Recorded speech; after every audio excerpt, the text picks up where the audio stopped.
আসসালামু আলাইকুম ভিউয়ার্স, আমরা এখন চলে এসেছি হচ্ছে যে এয়ারপোর্ট থেকে কালকে আমরা নিউ ইয়র্কের উদ্দেশ্যে রওনা দেব, সেই এয়ারপোর্টটাতে চলে এসেছি। এয়ারপোর্টটার নাম কি? হ্যাঁ, ও ডিএফডব্লিউ, এই যে ডিএফডব্লিউ। ওকে, ডিএফডব্লিউ। তো আপনারা দেখতে পাচ্ছেন এই যে এয়ারপোর্ট, এখান থেকে এই যে প্লেনগুলো সব টেম্পো স্ট্যান্ডের মতো সাজানো আছে, আর যে কি পরিমাণ প্লেন উঠছে আর নামছে, খুবই অবাক করা বিষয়। সেকেন্ডে মানে প্লেন উঠতেছে আর নামতেছে। যে কতগুলো রানওয়ে আছে তাও আমি জানি না। ওই যে দূরে দেখা যাচ্ছে, হ্যাঁ, ওইগুলো প্লেন হয়ে গেল। ওই যে প্লেন একটা নামছে, মানে অনেক রানওয়ে আছে, অনেক রানওয়ে আছে।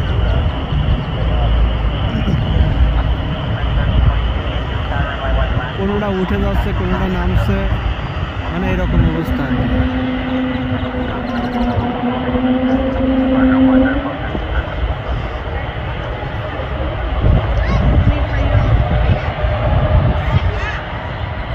প্লেনের সবসময় সাউন্ড আসেই। এই যে এটা উঠবে, আরো তিনটা কিন্তু সিরিয়ালে দাঁড়ায় আছে।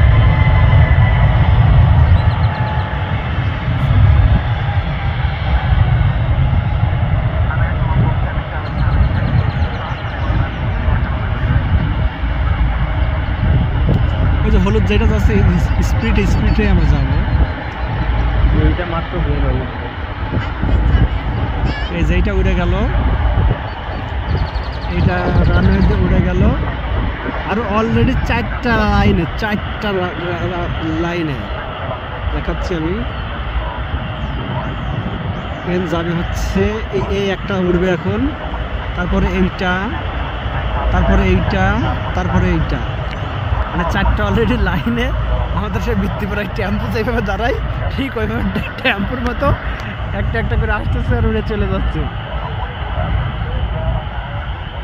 ওই যে ওইদিকে আরেকটা হচ্ছে, ওইদিকে আরেকটা। এইটা কি হবে? এটা কি উঠবে? তাহলে পরে এই যদি মিনিটে 5 মিনিটের ভিতরে যদি 5টা করে আসে, আবার এই যে আরেকটা চলে আসছে, এই যে আরেকটা চলে আসছে, এই যে আরেকটা চলে আসছে। এরপরে নাম খুবই অবাক করা বিষয় হচ্ছে, আমি এত দ্রুত প্লেন নামা আর ওঠা আমি এর আগে কখনো দেখি নাই। ওই যেটা নামে গেল, এখন ওই রানওয়েতে আবার ওনে আরেকটা উঠবে।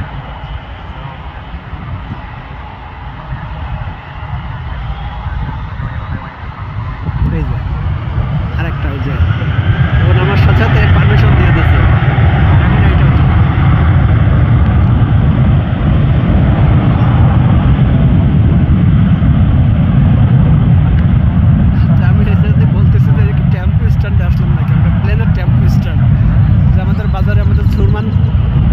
যেরকম সিরিয়াল মেনটেন করে, এখানে এরকম করে মেনটেন হচ্ছে প্লেনগুলো। আবার ওইটা উঠতে উঠতে আবার এটা নড়তেছে। ওইটা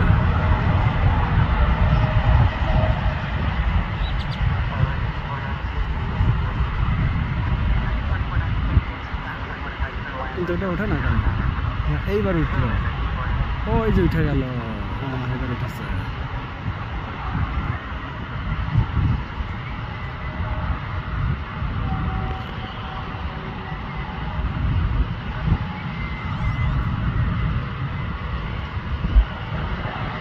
ওইদিকে একটা ওঠার সাথে সাথে আবার এইদিকে আরেকটা প্লেস হচ্ছে।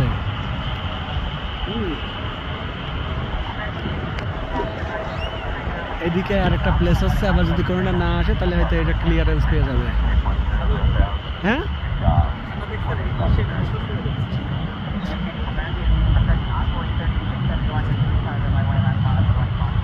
ওখানে কি বলতেছে? ও মানে কয়টায় নাম স্যার উঠছে? ও আচ্ছা আচ্ছা। এই যে এখন আবার এটা ক্লিয়ারেন্স পেয়ে গেছে, এখন এইটা উঠবে।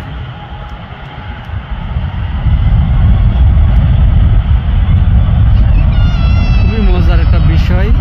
এটা হচ্ছে টেক্সাসে। তাহলে কি পরিমাণ মানুষ এখানে প্লেনে যাওয়া আসা করে, হ্যাঁ, প্লেনে উঠে চিন্তাও করা যায় না। আমি আবার যে আরেকটা চলে আসছে, আল্লাহ কি রে, ওর নামতে নামতে আবার এই রানওয়েতে আরেকটা চলে আসছে কেন? এটাকে আরেকটা রানওয়েতে নামবে। খুবই আশ্চর্য বিষয়। এটা মেনটেন করাও একটা, এটা ছোট তো, এই জন্য এটা আরেকটা রানওয়েতে উঠেছে। এই যে নামছে আর ওইটা উঠে যাবে, ওইটা বড়, ওইটার জন্য আরেকটা রানওয়ে।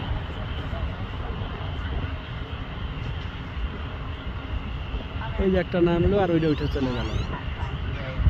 এই যে সিগন্যালগুলো দিতেছে, এইগুলো একটু মিস হলে পরেই বিপদ, মিস হলেই বিপদ হয়ে যাবে। আবার এখানে হচ্ছে আমরা যে যদি মিশকাত, এখানে এই যে ইয়ের কথাগুলো আমরা শুনতে পাচ্ছি।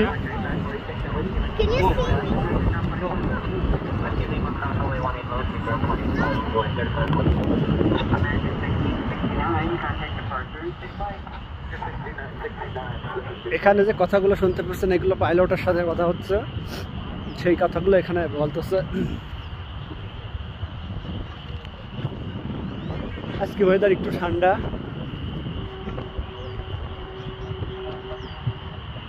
ওই সাইডেও আরো রানওয়ে আছে, সেগুলোতেও এরকম উঠছে নামছে।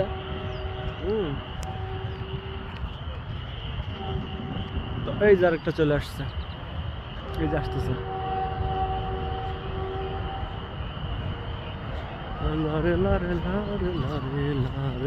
একটু কাছে যাই আমরা।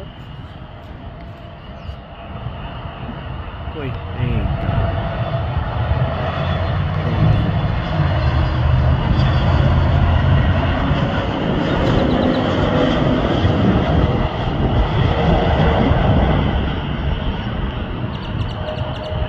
এসে গেল মাটি মাটি মাটি।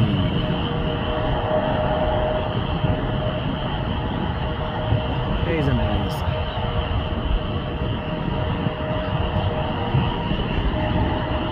তো এটা আসলে এখানে না আসলে আমি বুঝতে পারতাম না যে কি পরিমাণ প্লেন এখানে ওঠানামা করে। যার একটা চলে আসছে, গেল দেখা যাচ্ছে।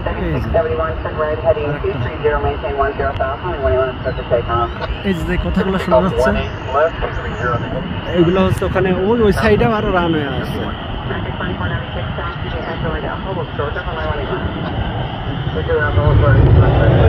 ক্লিয়ারেন্স পাওয়া গেছে।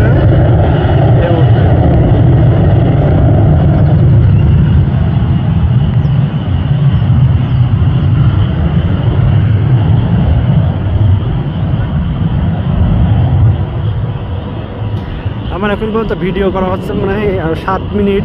এই 7 মিনিটে কিছু না হলে পরেও 10 থেকে 15টা বিমান উঠে গেল আর নামে গেল। আমি কিন্তু সব সাইড কভার করতে পারছি না, কারণ ওই সাইডের ভিডিওগুলো আমার এখান থেকে আসছে না। ওই সাইডের ভিডিও আসবে না, কারণ ওইটা একটু দূর আছে। আবার এখানে যে ইউপিএস, এইগুলো আছে মেইল কোম্পানি, যে আমরা যে প্রোডাক্টে যে পাঠাই এক জায়গা থেকে আরেক জায়গায়, এই আমেরিকার এই মালগুলা ডেলিভারি করে এই প্লেনে করে। এইখান থেকে চলে যাচ্ছে আরেক স্টেটে, আরেক স্টেট থেকে আরেক স্টেটে, ঠিক এইভাবেই চলতে থাকে এই ডেলিভারিগুলা। যেমন হচ্ছে ডিএইচএল আছে, এখানে ইউপিএস আছে, আমেরিকার ভিতরে চলে। আমি জানি না এটা ইন্টারন্যাশনাল আছে কিনা। আর এখানে যে মাইকটা আছে, এই মাইকে আছে পাইলটের সাথে সরাসরি গ্রাউন্ড স্টেশনে যে কথোপকথন হচ্ছে, সেইটা এখানে দিতেছে। ও এইবার একটা বড় প্লেন উঠবে মনে হয়, ওই লালটা।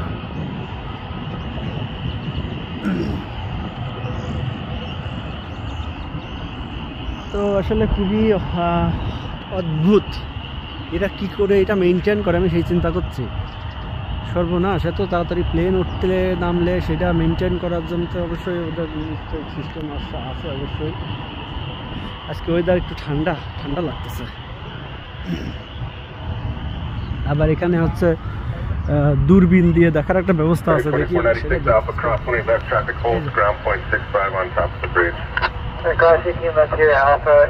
পাইলটের সাথে কথা হচ্ছে, সেটা এখানে শোনাচ্ছে।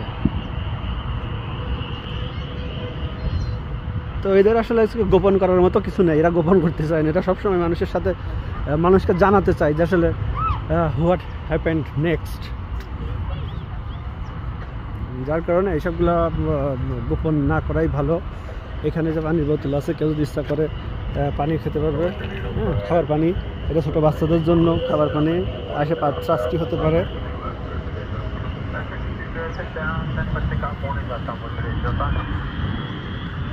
তো ও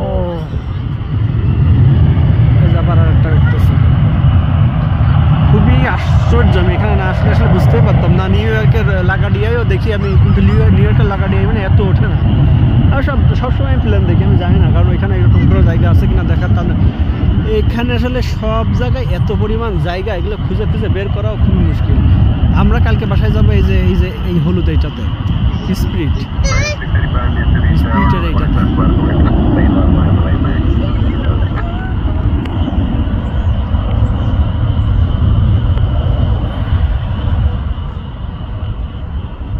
আবার এখানে হচ্ছে প্রাইভেট জেটের আছে, প্রাইভেট জেটগুলো এখানে থাকে, যাদের যে নিজস্ব বিমান আছে এখানে রেখে দেয়, যখন লাগে তারা উঠে। আবার কিছু কিছু মানুষের হচ্ছে প্রাইভেট আছে, কি বলে, প্রাইভেট রানওয়ে আছে। যারা অনেক বড় প্লেনটা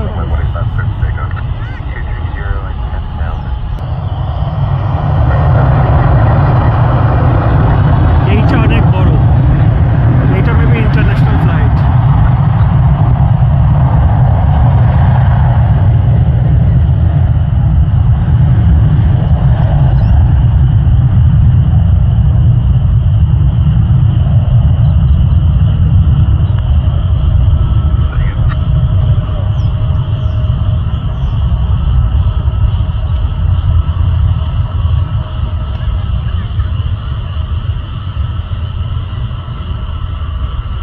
উঠে গেল।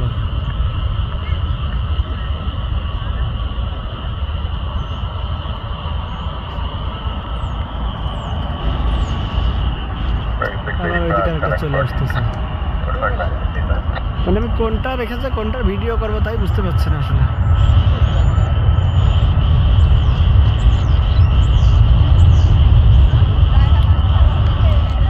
তো যাই হোক, অনেক বড় মাঠ, আমরা অনেক দূরে আছি। হ্যাঁ, তো মোটামুটি ভিডিও আমার শেষ। আমরা এখন বাসায় চলে যাব। হ্যাঁ, এই যে আমার রাইয়া দুষ্টামি করতেছে। Raiya, what are you doing? এটা দিয়ে কি দেখা যায়? এটা কিছুই দেখা যায় না। এইটা দূরে প্লেনগুলো দেখার জন্য রাখছে, কিন্তু মনে হয় ভিতর গ্লাসে ময়লা টয়লা হয়ে গেছে, দেখা যাচ্ছে না খুব একটা।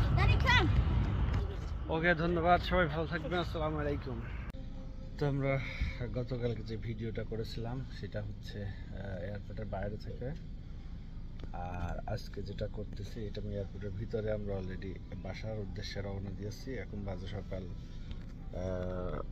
9টা, আমাদের 10:30টায় প্ল্যান ফ্লাই করবে।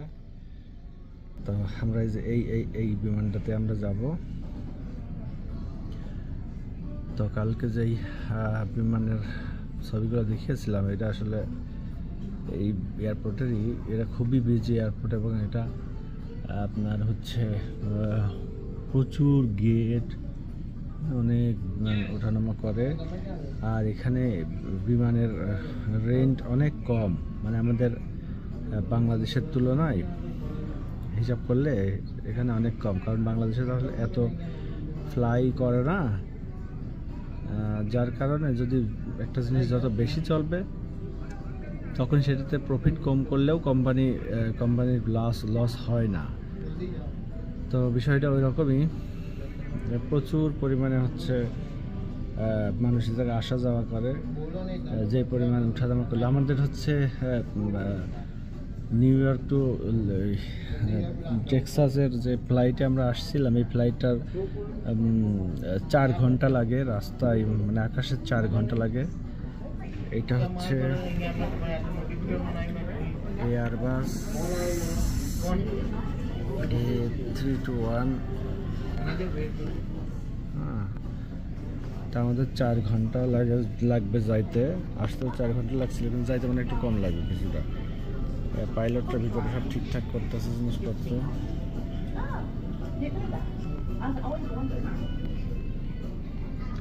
তো আমাদের এই ফ্লাইটের ভাড়া হচ্ছে, আমরা যেদিন আসি এই ফ্লাইটের ভাড়াটা কম ছিল, ওইটা ছিল মানে $40।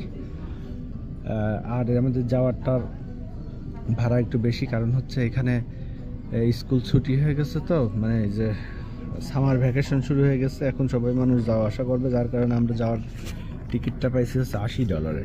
কিন্তু এটা যদি আমি আরও এক সপ্তাহ আগে আসতাম তাহলে আমার যাওয়া আসায় 30-60 টাকা খরচ হতো, মানে $60 খরচ হতো। $60 দ্যাট মিনস ধরো 7,000 টাকা বা 8,000 টাকা। এইটা দিয়ে আমি হচ্ছে টেক্সাস টু নিউ ইয়র্ক যাওয়া আসা করতে পারতাম বাংলাদেশের 7-8 হাজার টাকায়। কিন্তু আমি ঢাকা থেকে কক্সবাজার গেছি, সেইটার ভাড়া ছিল হচ্ছে 8-9 হাজার টাকা মনে হয়। এর আগে আমি যখন গেছিলাম, আমার সঠিক মনে নয়। আবার কুষ্টিয়া আমাদের যশোর থেকে ঢাকায় যেতেও ওই রকমই মনে হয় 4-5 হাজার টাকা লাগে। তো ওই ফ্লাইটগুলো তো খুব বেশি না, আধা ঘন্টা বা 40 মিনিটের। তাহলে 40 মিনিটের একটা ফ্লাইটে 7-8 ঘন্টা টাকা লাগছে, 7-8 হাজার টাকা লাগছে। আর এখানে এরকম 4 ঘন্টা 5 ঘন্টার ফ্লাইটে ওই রকম 4-5 হাজার টাকা লাগে। তো যখন এখানে প্রচুর চলে, প্রচুর মানুষ যাওয়া আসা করে, যার কারণে কোম্পানির লস হয় না। মানে প্রত্যেকটা ফ্লাইট একদম ফুল থাকে, কোনোটাই সিট ফাঁকা থাকে না, ফুল থাকে, 100% ফুল থাকে। তো যাই হোক, আমরা আর কিছুক্ষণের প্লেনে উঠবো। সবাই দোয়া করবেন। আসসালামু আলাইকুম।